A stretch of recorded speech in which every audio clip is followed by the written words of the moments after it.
If you're a sports videographer and you don't know whether to use a gimbal or use handheld, or you've tried handheld and you're getting so much shaky footage, this video is for you. I'm going to show you how to get smooth footage just using handheld. That's no IBIS, that's no gimbal, just handheld and techniques. If this is your first time here, my name is Corey Cash. I've been a videographer for the last 9 years, but for the last 2 seasons, I've been Dylan Brooks of the Phoenix Suns personal videographer. All right, let's get into it. I get so many questions about gimbals, monopods, handhelds, and personally, I've only remember shooting sports videography with a gimbal once, and I remember that was the last time I said, you know what, I'm never going to do this again. I didn't necessarily like how it felt, and I feel like I was I had to be I had to think like 3 steps ahead because I had to get it ready when I needed my shot. I couldn't just run gun, pick up a nice handheld shot and do that. So I got rid of the gimbal.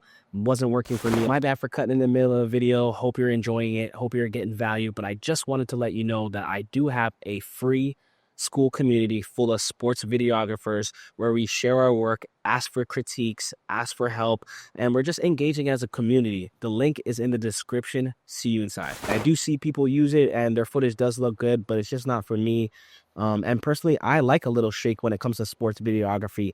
I think it shows authenticity, and it's not too mechanical looking. And I like that. I like documentary style anything I shoot. So handheld works for me. So rule number 1, you want to keep your elbows tucked at a 90-degree angle. Doing that will have you avoiding so much micro jitter, so much shakiness, because when you're like, sorry, I got to move up a little. When you're like this, opposed to like this, then when you're like this, man, good luck. You're going to get a whole bunch of shaky footage. But when you're like this and you're sturdy, you're less likely to get shaky footage. Also, have the camera close to your core because that's what's going to make it feel steadier and make it feel lighter. When I first started out, I wasn't really doing all this. I was doing the most.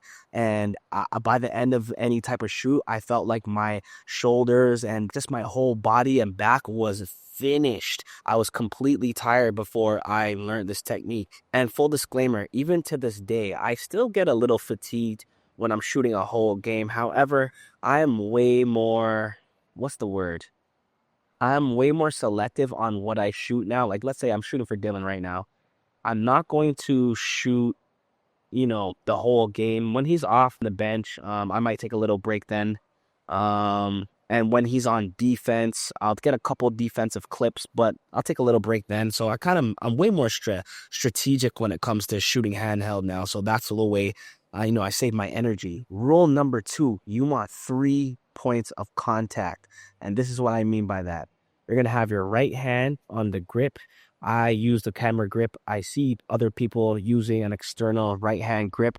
Personally, I don't feel like I need it. My hands are not large enough that I need something external. Camera is just right for me. And when my left hand is under the lens, that's the way I control my focal length. If I need to zoom in, zoom out, I have a lot of control with my left hand there. The 3rd point of contact is my abs, and I use a V-mount battery. I have that flush against my stomach, and that gives me a very sturdy setup. However, if you do not have a V-mount battery and you can't use your core, I suggest using a camera strap. I've used a camera strap using handheld for years, and that has worked perfectly. I use a camera strap, I let it hang tightly off my neck, and then I'm just holding, the camera like this, the right hand on the grip and my left hand on the lens, and I'm just kind of going like this, moving like this. Rule number 3, move with your hips and not your hands. When you start moving your hands all over the place, that's when you start getting that jittery footage. When you start moving with your hips, that's when your footage becomes smooth and steady. So let me show you a little example. Let me just zoom out a little bit. Hold on 1 second. This is what I mean. Hopefully I could go further back. Okay, so you want a nice athletic stance, and you're going to want to hold, your right hand on the grip, left hand right here. And you're just going to, when you're following the ball, or let's say, you're just going to want to move like this. That's it. Have a little slight bend. Hold on, let me move this for you. Have a little slight bend in your knees, and you're just gonna go like this. And that's it. People are looking at me crazy, but this video needs to get done. All right, so when you start moving your hands out here and stuff like that, that's when you start to get the jittery footage. That's when you start to getting tired and your shoulders start overworking. But like I said, you want to keep it close to the third point of contact, close to your stomach, and you're just going like this, following the ball. And that's it. My bad for cutting in the middle of the video. Hope you're enjoying it. Hope you're getting value. But I just wanted to let you know that I do have a free school community full of sports videographers where we share our work, ask for critiques, ask for help, and we're just engaging as a community. The link is in the description. See you inside, literally. And like I said, knees slightly bent. You do this all game. And honestly, you should be good with just that. Another thing that helps is shooting with a high frame rate. I shoot basketball games at 60 frames per second. However, I am flirting with 24 frames per second right now.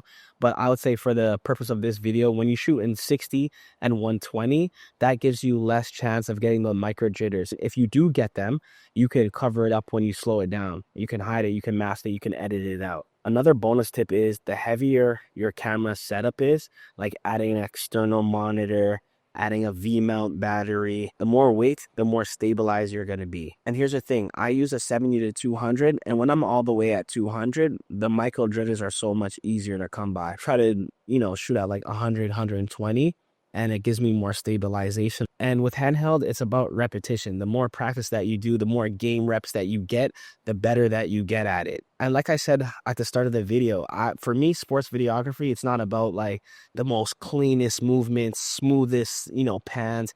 I want some shake in there because it shows authenticity, especially high impact sports.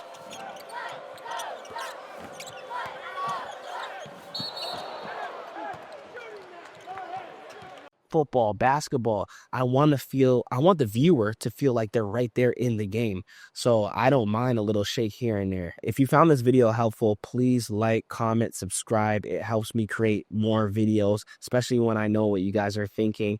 I appreciate all the love that I'm getting so far. And one last thing, if you're looking to create cinematic shots when it comes to sports videography, watch this video right here. I talk everything about that.